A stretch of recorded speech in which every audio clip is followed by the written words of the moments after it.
Hilbijartinên çardeyê Gulanê yên li Tirkiyeyê ji bo Kurdan wê çi bixorabîne? Li Bakurê Kurdistanê û Tirkiyeyê di çardeyê Gulanê de hilbijartinên parlamentoyê yên serokkomariyê tên li darxistin. Hilbijartineke krîtîk e. Loma wê ji bo Tirkiyeyê guhartinên erênî û neyînî yên giring wê bixorabîne. Gelo hilbijartin dê ji bo Kurdan tiştekî bigore, wisa dixuye ku di hilbijartinan de yekane stratejiya PKK û PKK'yên din yên siyasî li Bakurê Kurdistanê ji navbirina desthelata Recep Tayyip Erdoğan'a ku ev 21 salin li Tirkiyeyê desthilatdarî dike. Li gor daxuyaniyên HDP û PKK eger Erdoğan têk biçe, wê Kurd di Bazdayê Gulanê de di nava Tirkiyeyekê bi heşta şiyar bibin. Lê belê rastî ne wisa ye.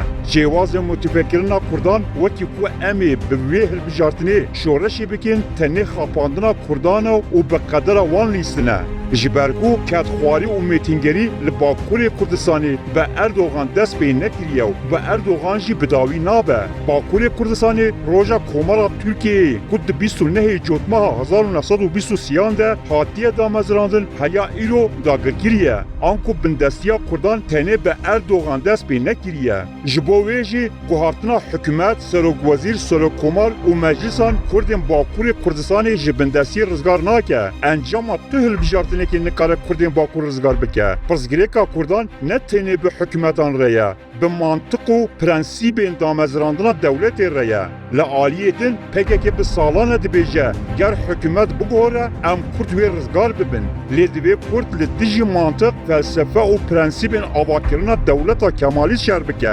Hikûmet tenê îdareyên demkîn e. PKK Kurdan tenê bi hikûmet guhartinê ve mijûl dike. Ne bi dewleta faşîst re. Ev jî tenê bo xapandina Kurdan e.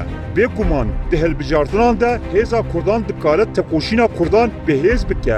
Kurd dikarin bazareke siyasî bikin. Lê mixabin li Bakurê Kurdistanê saziyek ku vî karî bike tune. Herkes dengê Kurdan dixwaze. Hemû partî û berbijêrên Tirkiyeyê bi mehane hewl didin ku bala dengderên Kurdan ji bo xwe rakêşin. Ji ber ku Kurd xwedî rêjeyeke giringa dengan e. Di hilbijartinên ku di çardeyê Gulanê de bên kirin dê diyarkirina serokkomar û avakirina meclisê de dê dengên Kurdan diyarker bin. Lê encamên hilbijartinan di destxistina mafên Kurdan ên wek ziman, nasname û çandê de û di çareserkirina pirsgirêkan de wê ti rolekê nelîze. Ji ber ku ne partiyên sîstemê yên wek AKP û CHP, ne jî partiyên Kurd ku li ser navê Kurdan derketine pêş û dengên Kurdan dixwazin tiştekê ji Kurdan re naxwazin. Li Bakurê Kurdistanê kîjan partî beşdarî hilbijartinan dibin? Li Bakurê Kurdistanê sê partiyên HDP, Hüdapar û Hakpar beşdarî hilbijartinan dibin. Hüdapar partiyek İslamî ye. Ji sedî notû neh girseya wê Kurd e. Lê ne xwedî projeyeke Kurdistanî ye. Di hilbijartinan de bi AKP yanî İttifaka Cumhur re tev digere.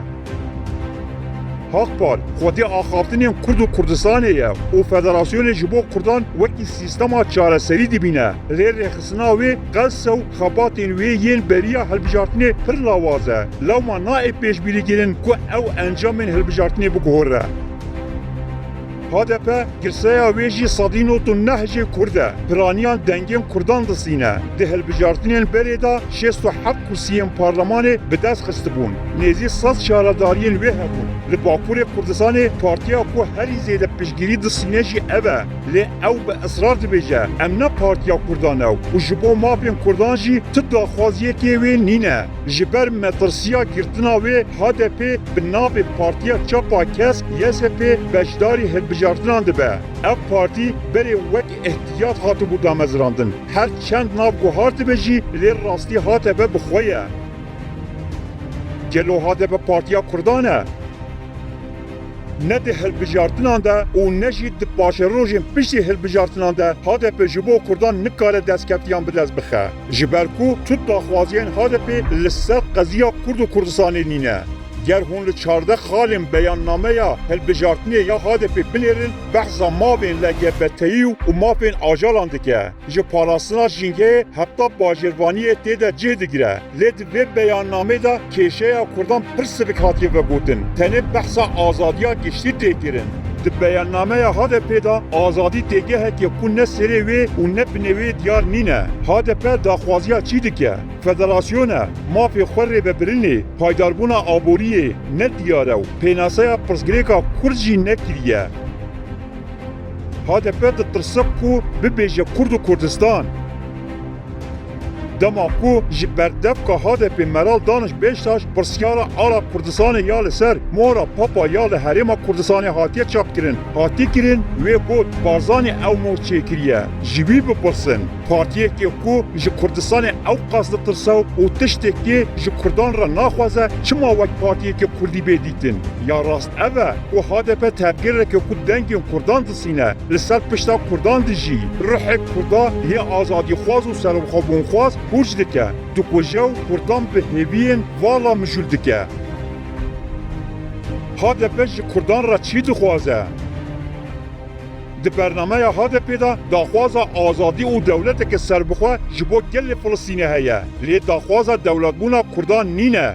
Di bernameya HDP da daxwaza kota ji bo LGBTİ-yan dike. Lê di saziyên dewletê da daxwaza kota ji bo Kurdan nake. Hevserokên HDP Mithat Sancar û Pervîn Buldan her du jîne Kurdin. HDP ji bo mafên Kurdan yên netewî çandî û ziman bê bernameye tenê dixwaze Kurdan bi dewletê ve girê bide. An ku Kurdan entegreyî dewleta Tirk dike. Her wiha HDP ne xwedî îradeye. HDP partiyeke ku ji aliyê Ocalan û dewleta Tirk ve ser esasê ajandeyekê hatiye damezrandin. Pêşî li baskê netewperweriyê Kurd hatiye girtin. Girseya HDP Kurd e lê mejiyê îdarî Tirk e. Ji xeta bimre kolonyalizm heta bijî komara Tirkiye rebaza Kurdan. Ev ne cara yekî ye ku Kurd beşdarî hilbijartinan dibin. Kurd jî destpêka komarê ve deng didin û parlamenterên Kurd hildirbijêrin. Lê ji sala 1970 vir be li ser navê Kurdan tê axaftin. Di sala 1979 de li bajarên wekî Agirî û Elihê kesên Kurdistanî cara yekiyan bûn şaredar. Lê guharîna sereke bi avakirina HDP di 6 Xezîrana 1990 da dest pê kir. Di sala 1991 de di mitingên hilbijartinê yên Kurdistaniyên Mîna Leyla Zana de di nava Kurdên Bakur da duruşma bijî Kurdistan bimre koladan hate qêrîn. Parlamenterên Kurd yekem car bi peyamên Kurdî ketin parlamentoyê. Leyla Zana di parlamentoya Tirkiyeyê destmala rengê kesk û sor û zer li serê xwe pêçaw bi Kurdî axivî.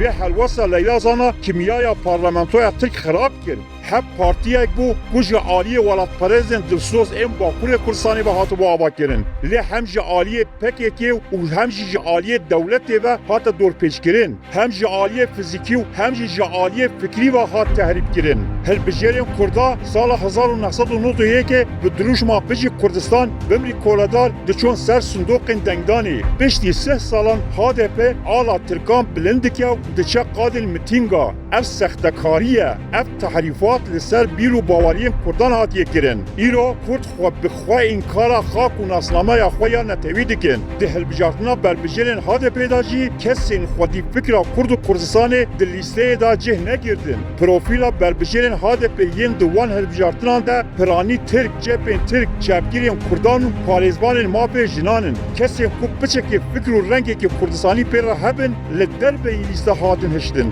HDP Kurdên nava xwe bewejardin. Di rewşekî wiha de em nikarin bibêjin ku Kurd dê ji hilbijartina çardeyê Gulanê sûtmen derkevin. Ji ber ku van hilbijartinan de kesek li ser navê Kurdan tiştekî daxwaz bike tune. Kurd wê dengê xwe bidin û ew ê rengê Meclisa Tirkan diyar bikin. Lê ji xwe re tiştekî naxwazin. Wekî her carî Kurd dê xulamiyê bo komara Tirkiye bikin. Dîsa xulamî bahara Kurdan dikeve.